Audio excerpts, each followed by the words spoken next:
तालुक्यातील नागापूर येथे देवदत्त निकम यांच्या शेतात ऊसतोड सुरू असताना ऊसतोड मजुरांना वाघाटीची 2 पिल्ले आढळून आली। वनपरिक्षेत्र अधिकारी विकास भोसले यांच्या मार्गदर्शनाखाली घटनास्थळी वनपाल प्रदीप कासारे, वनरक्षक CS Shivsharan, rescue team member Sharda Rajgurav, Dattatray Rajgurav, Mahesh Temgire, Manoj Talekar, Milind Temkar इतर रेस्क्यू मेंबर यांनी घटनास्थळी जाऊन पाहणी केली। त्यांना ताब्यात घेतलं असून ऊसतोड मजुरांचं काम उरकल्यानंतर कॅमेरा ट्रॅपिंगद्वारे पिलांना आईकडे सुपूर्द करण्यात आलं, अशी माहिती वनपाल प्रदीप कासारे यांनी दिली।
नागापूर या ठिकाणी सकाळी 10:30च्या सुमारास आम्हाला कॉल आला आणि तिथे वाघाची पिल्लं आहेत असं लोकांनी आम्हाला कळवलं।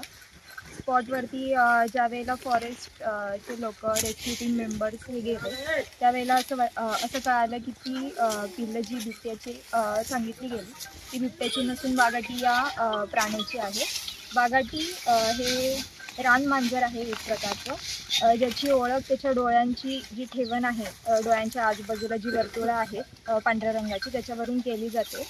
तर ही पिल्लं जी आहेत त्यांचं वय साधारण 25 ते 30 दिवस एवढं आहे आणि ही पिल्लं 2 असून यांना संध्याकाळी रिलीज केलं जाईल त्यांच्या आईजवळ।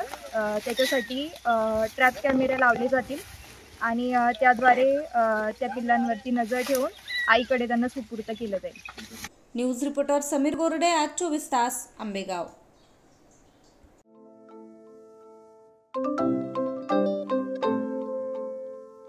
नवनवीन आणि ताज्या घडामोडींसाठी आज 24 तास सबस्क्राईब करा। त्याचबरोबर बेल आयकॉनवर क्लिक करा आणि मिळवा आमच्या बातम्यांच्या नोटिफिकेशन्स। तसेच आज 24 तासची प्रत्येक बातमी आपल्याला कशी वाटली हे कळवा, लाईक करून, कमेंट करून आणि आमच्या बातम्या शेअर सुद्धा करा।